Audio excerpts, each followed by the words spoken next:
चाणक्य नीति ज्ञान का भंडार। यह ग्रंथ भारतीय इतिहास और संस्कृति का एक महत्वपूर्ण हिस्सा है। इसमें न केवल जीवन के महत्वपूर्ण सिद्धांत बताए गए हैं, बल्कि यह हमें जीवन जीने की कला भी सिखाता है। चाणक्य नीति का अध्ययन हमें प्राचीन भारतीय समाज की गहरी समझ प्रदान करता है। चाणक्य नीति एक प्राचीन भारतीय ग्रंथ है। यह ग्रंथ हमें न केवल प्राचीन भारतीय समाज की झलक दिखाता है, बल्कि यह हमें उस समय के लोगों की सोच और उनके जीवन के तरीके के बारे में भी जानकारी देता है। चाणक्य नीति का अध्ययन हमें यह समझने में मदद करता है कि कैसे प्राचीन भारतीय समाज ने अपने जीवन को व्यवस्थित किया और कैसे उन्होंने अपने समाज को संगठित किया। यह आचार्य चाणक्य द्वारा रचित है। आचार्य चाणक्य, जिन्हें कौटिल्य और विष्णुगुप्त के नाम से भी जाना जाता है, एक महान विद्वान, शिक्षक और राजनीतिज्ञ थे। उन्होंने मौर्य साम्राज्य की स्थापना में महत्वपूर्ण भूमिका निभाई और चंद्रगुप्त मौर्य को सम्राट बनाने में मदद की। चाणक्य नीति उनके ज्ञान और अनुभव का संग्रह है, जो उन्होंने अपने जीवन के विभिन्न पहलुओं से प्राप्त किया था।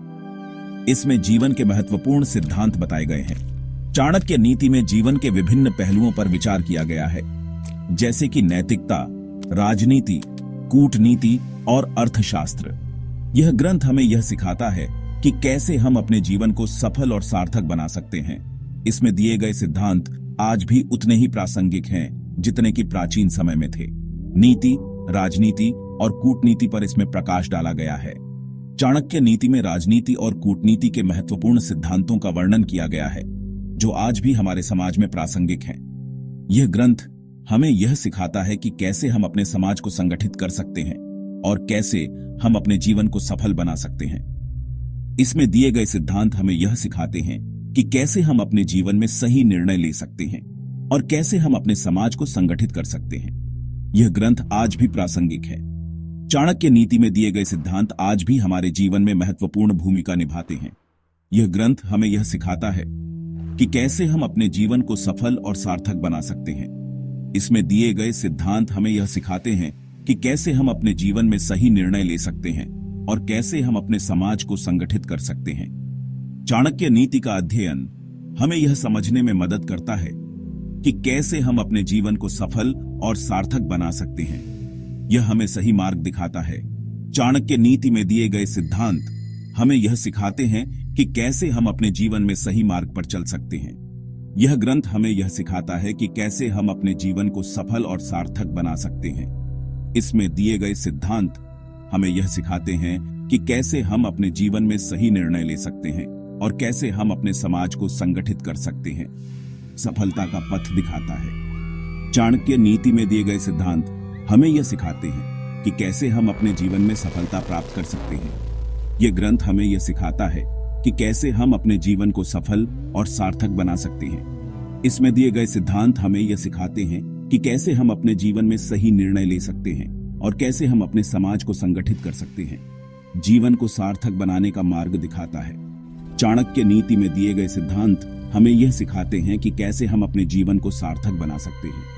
यह ग्रंथ हमें यह सिखाता है कि कैसे हम अपने जीवन को सफल और सार्थक बना सकते हैं। इसमें दिए गए सिद्धांत हमें यह सिखाते हैं कि कैसे हम अपने जीवन में सही निर्णय ले सकते हैं और कैसे हम अपने समाज को संगठित कर सकते हैं। चाणक्य नीति हमें धैर्य सिखाती है। यह ग्रंथ हमें यह सिखाता है कि कैसे हम अपने जीवन में धैर्य रख सकते हैं और कैसे हम अपने जीवन को सफल और सार्थक बना सकते हैं। इसमें दिए गए सिद्धांत हमें यह सिखाते हैं कि कैसे हम अपने जीवन में सही निर्णय ले सकते हैं और कैसे हम अपने समाज को संगठित कर सकते हैं। विवेक सिखाती है, करुणा सिखाती है। चाणक्य नीति में दिए गए सिद्धांत हमें यह सिखाते हैं कि कैसे हम अपने जीवन में विवेक और करुणा को अपना सकते हैं। यह ग्रंथ हमें यह सिखाता है कि कैसे हम अपने जीवन को सफल और सार्थक बना सकते हैं। इसमें दिए गए सिद्धांत हमें यह सिखाते हैं कि कैसे हम अपने जीवन में सही निर्णय ले सकते हैं और कैसे हम अपने समाज को संगठित कर सकते हैं। सुजाता, एक विधवा का जीवन। सुजाता का जीवन संघर्षों से भरा था, लेकिन उसने कभी हार नहीं मानी। वह एक छोटे से गांव में रहती थी, जहां हर दिन एक नई चुनौती लेकर आता था। एक छोटा सा गांव था। इस गांव में मिट्टी के घर और संकरी गलियां थीं, जहां लोग एक दूसरे के सुख दुख में शामिल होते थे। गांव का हर कोना सुजाता के जीवन की कहानी कहता था। वहां सुजाता नाम की एक विधवा स्त्री रहती थी। सुजाता का जीवन साधारण था, लेकिन उसकी आत्मा में एक अद्भुत शक्ति थी। वह अपने छोटे से घर में अकेली रहती थी, लेकिन उसका दिल बड़ा था। जीवन सरल था, पर कठिनाइयों से भरा था। सुजाता ने खेतों में कड़ी मेहनत की, अपने परिवार के लिए भोजन जुटाने के लिए।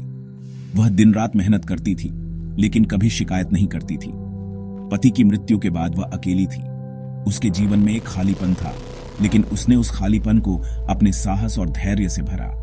वह अपने पति की यादों के साथ जीती थी, लेकिन उसने अपने जीवन को रुकने नहीं दिया। फिर भी उसका मन विश्वास से भरा था। उसने कभी हार नहीं मानी और हमेशा आगे बढ़ने की कोशिश की। उसका आत्मविश्वास और दृढ़ संकल्प उसे हर मुश्किल से लड़ने की ताकत देता था। वह ईश्वर में आस्था रखती थी। हर सुबह वह मंदिर जाती थी और भगवान से प्रार्थना करती थी। उसकी आस्था उसे हर दिन नई ऊर्जा और साहस देती थी। नेक कामों में विश्वास रखती थी। वह हमेशा दूसरों की मदद के लिए तैयार रहती थी। गांव के लोग उसकी उदारता और दयालुता की प्रशंसा करते थे। दूसरों की मदद करना उसका स्वभाव था। वह बच्चों की देखभाल करती थी और बुजुर्गों की सेवा करती थी। उसकी मदद से कई लोगों के जीवन में खुशियां आईं। सुजाता का जीवन एक प्रेरणा था, जो हमें सिखाता है कि कठिनाइयों के बावजूद हमें कभी हार नहीं माननी चाहिए। प्यासे मेहमान। यह कहानी एक छोटे से भारतीय गांव की है, जहां गर्मी अपने चरम पर थी। एक गर्म दिन की बात है। सूरज आग उगल रहा था और गांव के लोग अपने घरों में दुबके हुए थे।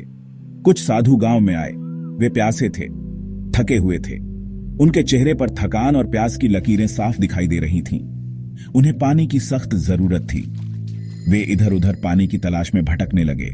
वे घर घर गए, पानी मांगा, हर दरवाजे पर दस्तक दी, लेकिन किसी ने उनकी पुकार नहीं सुनी। पर किसी ने उनकी बात नहीं सुनी। गांव के लोग अपने अपने काम में व्यस्त थे और साधुओं की ओर ध्यान नहीं दिया। सबने दरवाजे बंद कर लिए। साधु निराश हो गए। वे सोचने लगे कि क्या इस गांव में कोई उनकी मदद करेगा या नहीं। थक हार कर वे एक पेड़ के नीचे बैठ गए। पेड़ की छाया में बैठकर उन्होंने थोड़ी राहत महसूस की, लेकिन प्यास अब भी उन्हें सताए जा रही थी। तभी एक दयालु ग्रामीण ने उन्हें देखा और उनके पास आया। उसने साधुओं को पानी दिया और उनकी प्यास बुझाई। साधुओं ने उस ग्रामीण को आशीर्वाद दिया और उसकी दयालुता के लिए धन्यवाद किया। इस घटना ने गांव में एक नई सीख दी कि दया और करुणा सबसे बड़ी पूंजी है। करुणा का अमृत। सुजाता ने साधुओं को देखा, उनकी पीड़ा समझी।